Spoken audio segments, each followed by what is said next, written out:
ሰላም የጃጊሶ ቤተሰቦች ዛሬ ዘ ቴል ኦፍ ሌጀንደሪ የተሰኘ ምርጥ ፊልም ባጭሩ አስቃኛችኋለሁ። እናንተም ይህን አድካሚ ስራ ላይክ፣ ሼር፣ ኮመንት እንዲሁም ሰብስክራይበር እያደረጋችሁ የደውል ምልክቷን በማብራት ደግፉኝ። ይሰራለን የምትሉትን ቆንጆ ፊልምም በኮመንት አሳውቁኝ እያል በቀጥታ ወደ ፊልማችን። ፊልሙ የሚጀምረው በቤት ውስጥም ሆነ ከቤት ውጭ ያሉትን አጠቃላይ ስራ ድርሻዎች በወንዶች ብቻ የሚከናወንበትን ልዩ የቻይና ትንሽዬ መንደር በማሳየት ነው። ወንዶቹ በከባድ የእርሻ ስራ ላይ ሳይቀር ሲሰማሩ፣ የሴቶቹ ኃላፊነት ግን አንድ ነገር ብቻ ነው። እሱም ማታ ላይ የወንዶችን የወሲብ ፍላጎት ማሟላት። ሴቶቹ ወንዶቻቸውን በሁሉም ስራ ላይ ያለ እረፍት ሲያስለፏቸው፣ ሌሊቱን ሙሉ ደግሞ በወሲብ ጠንክረው እንዲያረኳቸው ያስገድዷቸው ነበር። በዚህ የተነሳ የወሲብ ጥማታቸውን ማርካት አይችሉም ነበር። የመንደሩ ወንዶች ከአቅም በላይ የሆኑ ስራዎቻቸውን በመስራታቸው የተነሳ በአካል እጅግ ስለሚዳከሙ ሲጠማቸው እንኳን ሴቶቹ ውሃ እንዲጠጡ አይፈቅዱላቸውም ነበር። ከዕለታት አንድ ቀን በአቅራቢያቸው ከሚገኝ መንደር አደገኛ የሆኑ ወንበዴዎች ወደ እነሱ መንደር ይመጣሉ። በመንገድ ዳር ከሚገኝ ሻይ ቤት ተሰብስበው እየተመገቡ ሳለ ድንገት አይናቸው ሚውን በተባለ ወጣት ላይ ያርፋል። እሱም ሲታይ በጣም ጨዋና ዝምተኛ ሰው ነበር። ሚውን አስቀድሞ በመጥፎ ስሜት ውስጥ ስለሚገኝ በጣም ደብሮት ነበር። ነገር ግን የወንበዴዎቹ መሪ ሲክለፈለፍ ወደ ሚውን ዘንድ ሄዶ ያሾፍበት ጀመረ። ሚውን ለሱ ከአጸፋ ይልቅ ንዴቱን ለመቆጣጠር እየሞከረ በአቅራቢያው ከሚገኝ የእሳት ምድጃ ላይ የከሰል ፍሙን በእጁ ዘግኖ በማንሳት ራሱን ለማረጋጋት ሲል ወደ አንድ የባልዲ ውሃ ውስጥ ይጨምረዋል። ይሁን እንጂ የልጆች መሪ ስሜቱን አልተረዳለትም ነበር። ይባስ ብሎም ሚውን ላይ ጥቃት ይሰነዝራል። ሚውንም እጅግ ተናዶ አጸፋውን በመመለስ እስከ ሞት ድረስ መፋለም ይጀምራል። የወንበዴው ባልደረቦችም ተደርበው በመዋጋት ሊታገሉት ይሞክራሉ። ሚውን ግን ቅጥቅጥ አድርጎ አፈር ያስልሳቸዋል። በዚህም ጊዜ በዙሪያው የነበሩ ሴቶች በሙሉ የሚውንን ታላቅ ጀግንነት እየተመለከቱ ነበርና ሁሉም ወዲያው ተማረኩበት። ያለ ፍርሃት ሲዋጋም ስለተመለከቱት እሱ በዚያ ነገር ላይም በተመሳሳይ መልኩ ኃይለኛ ጀግና ይሆናል ብለው ማሰብ ጀመሩ። በዚህም ጊዜ አንዲት ትልቅ ሴትዮ ወደ እነሱ ቀርባ በሐሳብ እየረኩበት እንደሆነ አስተዋለች። ከዚያም ቁርጥ ባለ አማርኛ ለሁሉም ሴቶች ስለሚሆኑ ማንነት ባዩት ነገር ብቻ ተንተርሰው እርግጠኛ እንዳይሆኑበት ታስጠነቅቃቸዋለች።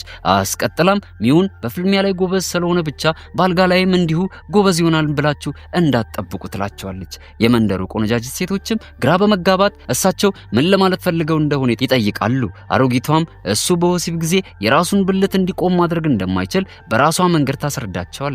ይህ ማለት የአልጋ ላይ ብቃቱ እነሱ ከጠበቁት አንጻር ሲታይ ፈጽሞ የማይጣጣም መሆኑን ነበር የሚያመለክተው። ሁሉም ሴቶች ይህን ሚስጥር ካደመጡ በኋላ በፍጥነት ወደ ሚውን ዞር ብለው በሚያስጠላ መልኩ እያላገጡበት መሳቅ ይጀምራሉ።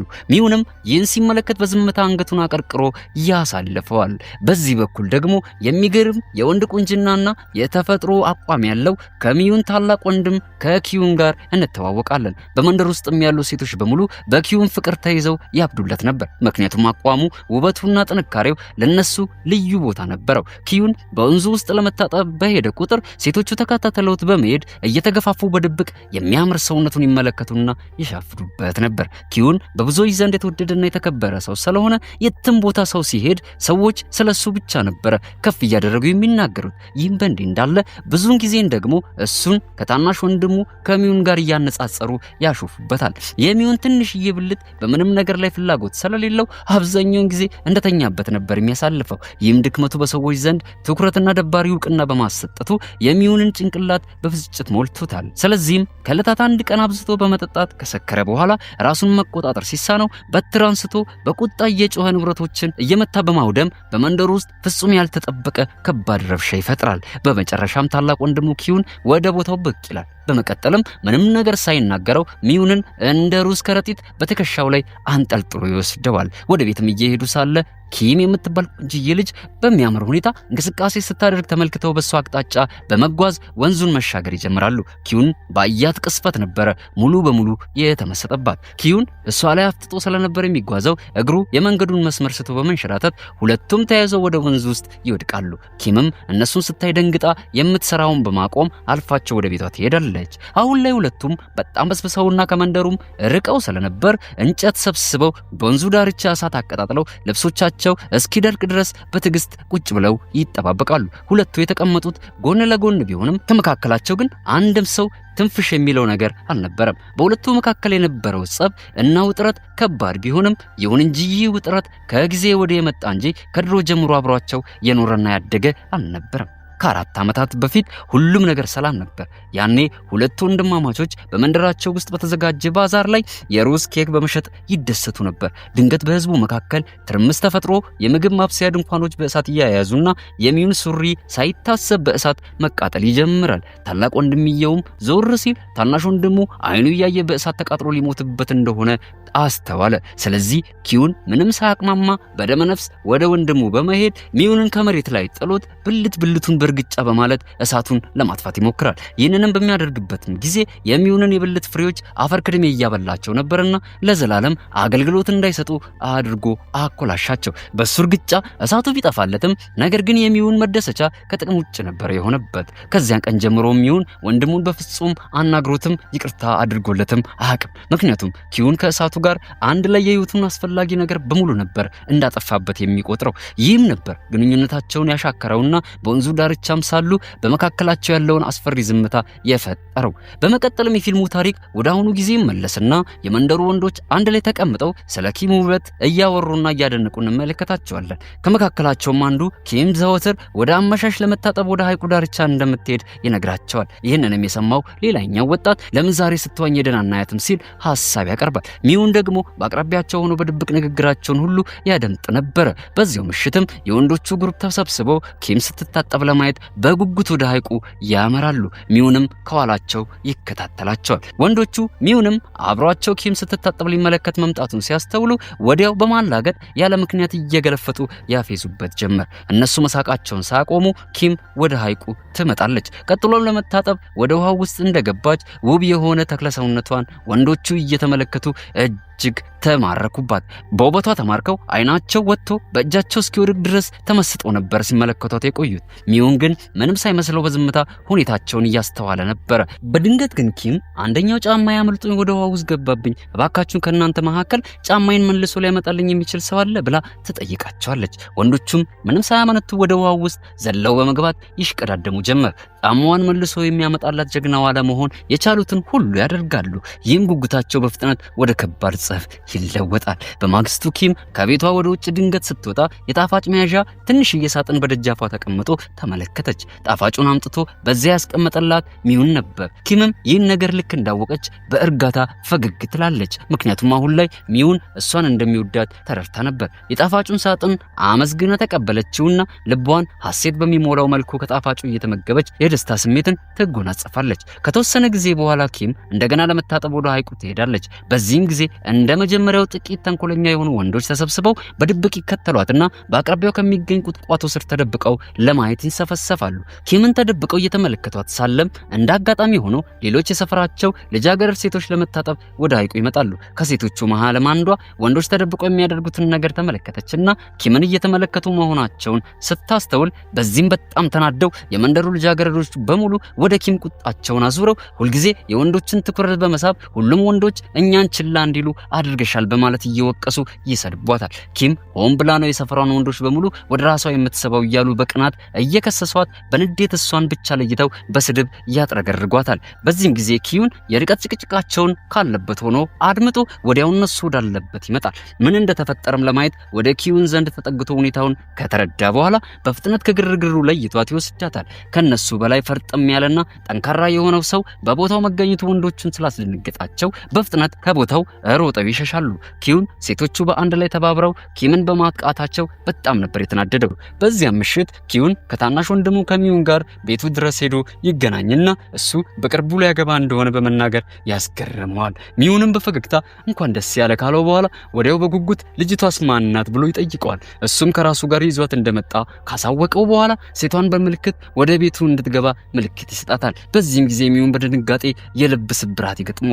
ምክንያቱም ወደ ቤት ውስጥ የገባችው ልጅ እሱ የሚያፈቅራት ሴት ኪም ነበረች። ኪምን ከወንድሙ ጋር በማየቱ እጅግ ነበረ ውስጡ የተሰበረው። ዝም እንዳለ ብቻችሁን መሆን አለባችሁ ብሎ ሰበብ በመፍጠር ብቻውን ለመሆን ወደ ጫካው ይሄዳል። በዚያም ልቡ ተሰብሮ ልክ እንደ ዘመናዊ አፍቃሪ በሐዘን ሰጥሞ ይቆዝማል። በጫካ ውስጥ ሆኖ አይኖቹ በሐዘን ሲንከራተቱ ድንገት በቁጥቋጦ ውስጥ በመረብ የተያዙ ልጅና አባት ላይ ይወድቃል። አንድ ሽማግሌ መነኩሴ ወይም ደግሞ በእነሱ አጠራር ባባ በመረብ ውስጥ ተይዞ ነበር። እሱም ምንም ሳያቅማማ በፍጥነት ሄዶ ሽማግሌውን ከመረቡ ወጥመድ ነፃ ያወጣዋል። ባባ እሱ ስለደረሰላቸው በጥልቅ ስሜት ተደስተው ስለነበር ሚዩንን እኔ ምን ላድርግልህ ልጄ? ማንኛውንም ነገር ቢሆን ጠይቀኝ፣ አንተ የፈለከውን የትኛውንም ነገር ልሰጥህ እችላለሁ፣ ቃል እገባለሁ ይሉታል። ሚውንም ተቀምጦ ባለበት የውስጡን ጭንቀት ዝርግፍ ማድረግ ይጀምራል። በመንደሩ ውስጥ ስለሚሰማው ስለ ልቡ ስብራት፣ ስለ ኪም ፍቅርና ስለ ብልቱ ማነስ ወይም ደግሞ አቅም ማጣት እንዲሁም በሕይወቱ ስለገጠመው እንግዳ የሆኑ አስጨናቂ ክስተቶች አንድም ሳያስቀር ለባባ ያስረዳቸዋል።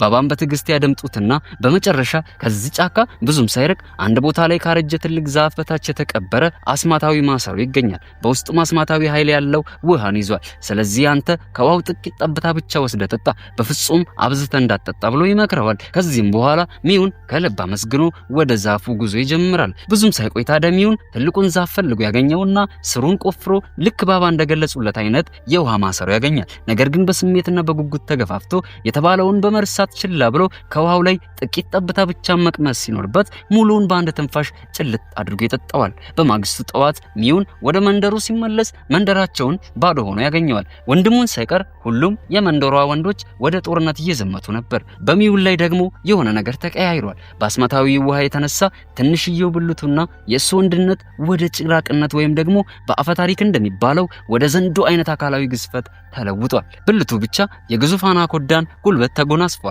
ከዚያም ሽንቱን ለመሽናት ሄዶ ገና ብልቱን አውጥቶ መሽናት ሲጀምር የሽንቱን ኃይል የመንደሩ ነዋሪዎች ተመልክተው ትልቅ ግርግር ይፈጥራሉ። ወሬው እንደ ሰደድ እሳት በመንደሩ ውስጥ ይስፋፋል። ሚውን ላይ ሲሳለቁበትና እሱንም ሲሰድቡት የነበሩ የመንደሩ ሴቶች በሙሉ አሁን ላይ ግን በወሲብ ጥማትና በአድናቆት አይኖቻቸው ይመለከቱታል። የሁሉም ሴቶች ባሎቻቸው ለጦርነት ከመንደሩ ርቀው ሄደዋል። ሌሊቱ ደግሞ ያለ ባል በጣም ረጅም ነበር የሆነባቸው። በዚህም ላይ ደግሞ በመንደሩ ውስጥ ያሉ ሴቶች በሙሉ የሚያወሩት ስለሚውን ብቻ ነበር። ሚውን እንግዳ የሆነ የእርካታና የሐዘን ድብልቅ ስሜት ውስጥ ይገባል። በስተመጨረሻ ሁሉም ሰው ለሱ ትኩረት እየሰጡት ቢሆንም ነገር ግን ለስሜቶቻቸው ብለው እንጂ ለሱ እውነተኛ ማንነት ብለው እንዳልሆነ ያውቃል። በዚህም የተነሳ ጥልቅ በሆነ ሐዘን እየተሰባበረ የልቡን ህመምና የደረሰበትን ሞራላዊ ጉዳት እንደምንም ችሎ ያስተናግደዋል። ሚውን ይህን ሁሉ ነገር በማየቱ በውስጡ በጣም ደስተኛ ቢሆንም ግን አሁንም ቢሆን ራሱን መቆጣጠሩን አላቆመም። ከዕለታት አንድ ቀን ሾው የምትባል ሴት ወደ ሚውን መታ እየነካካችው ልታማልለው ትሞክራለች። ሚውንም የሾውን ሁኔታ ሲመለከት በጣም ተናዶ አብሯት ለመተኛት ይወስናል። ለሷም በጣም በሚያስገርም ሁኔታ ባፍንጫዋ ደም መፍሰስ እስኪጀምር ድረስ አገላብጦ ያወጣታል። ሚውን ከሾው ጋር የሚያደርገውን የአልጋ ላይ ጦርነት ሁሉም የመንደሩ ሴቶች ተደብቀው ይመለከቷቸው ነበርና ሁሉም በሚውን የአልጋ ላይ ችሎታ በጣም ተደነቁ። ከዚህም ትዕይንት በኋላ ሴቶቹ ወደ ሾው ዘንድ ቀርበው ስለነበራት ጣፋጭ ቆይታ ይጠይቋታል። ሾውም እንዲህ ስትል ትመልስላቸዋለች።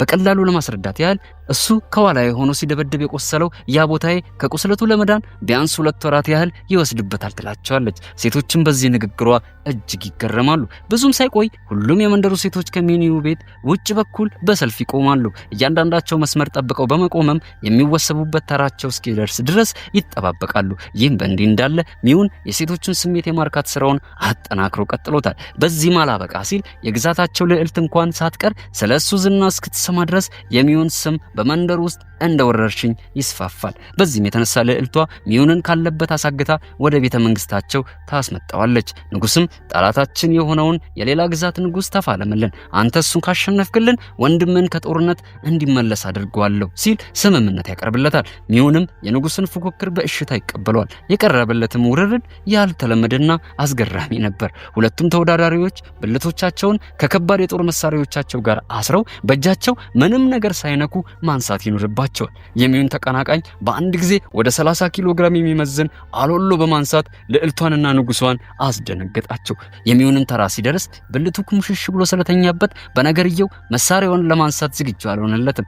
ብልህ የሆነችውም ልዕልት ይህን ችግር ተረድታ የእሱን ዕቃ እንዴት ማነሳሳት እንዳለባት በማሰብ አንድ ዘዴ ዘየደች። ከዚያም ሙዝ አንስታ በሚያማልልና ስሜት ቀስቃሽ በሆነ መንገድ ሙዙን ልጣ ትልሰዋለች። ይህም ድርጊት ወዲያው የሚውንን ስሜት ቀስቅሶ በሰውነቱ ውስጥ ኤሌክትሪክና እሳት መሳይ ኃይል ፈጥሮ ዕቃው ዘራፍ ብሎ እንዲነሳ ታደርጋለች። ከዚያም በአስደናቂ የጥንካሬ ማሳያ መንገድ 120 ኪሎ ግራም የሚመዝን ክብደት ያለውን ከባድ መሳሪያ በቀላሉ አንስቶ ውድድሩን ያሸንፍላቸዋል። ሁሉም ሰው የሚውንን የማይታመን ድንቅ ችሎታ ተመልክተው በደስታ ግብዣ በማዘጋጀት ድሉን ያበስራሉ። እሱም በቤተ መንግስት በተዘጋጀ ድግስ ላይ ተጋብዞ በቦታው ይገኛል። በራት ግብዣው ወቅትም ተላላኪው ለንጉስ አንድ አሰቃቂ ዜና ይዞለት ይመጣል። ወደ ጆሮም ተጠግቶ ኪዮን በጦርነት ተገሏል፣ እኛ ግን አስክሬኑን አላገኘንም ይለዋል።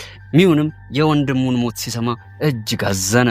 ይህ በእንዲህ እንዳለ የኪም የጤና ሁኔታ ወደ ከፋ ደረጃ እየተለወጠ ነበር። ምንም አይነት መድኃኒት ሊፈውሰው በማይችልና በማቋረጥ ከፍተኛ ትኩሳት ተይዛ እየተሰቃየች ትገኛለች። አንድ ዶክተርም ተጠርቶ ከመረመራት በኋላ ፍጹም ያልተለመደና አስገራሚ የሆነ የሕክምና መንገድን ይጠቁማቸዋል። ወደ ሚዩን ዞር ብሎ የዘር ፈሳሽንና የሰውነት ሙቀትን ወደ እሷ ማስተላለፍ አለብህ ይለዋል። ምክንያቱም እሷን ለማዳን ብቸኛው መንገድ ይህ ብቻ ነበር። ሚዩን ሳይወድ በግዱ ከዓይኑ እንባውን እያፈሰሰ የወንድሙን እጮኛ ኪምን በደንብ አድርጎ ያወጣታል። በዚህም የተነሳ የሕክምናው መንገድ ውጤታማ የሆነና ኪም ሙሉ በሙሉ ጤነኛ እየሆነች ትመጣለች። ከዚያን ቀን ጀምሮም ሚዩን ኪምን ሊንከባከብ በመወሰን ራሱን አሳልፎ ይሰጥና ብዙ ጊዜውን ከጎኗ በመሆን ያሳልፋል። በዚህ ምክንያት ሁሉም የመንደሩ ሴቶች በኪም ላይ ከባድ ቂም ይይዙባታል። ለምን ቢባል እነዚህ ሴቶች ከሚዩን ጋር በወሲብ የመደሰት እድሉን ሙሉ በሙሉ አጥተውት ነበረ።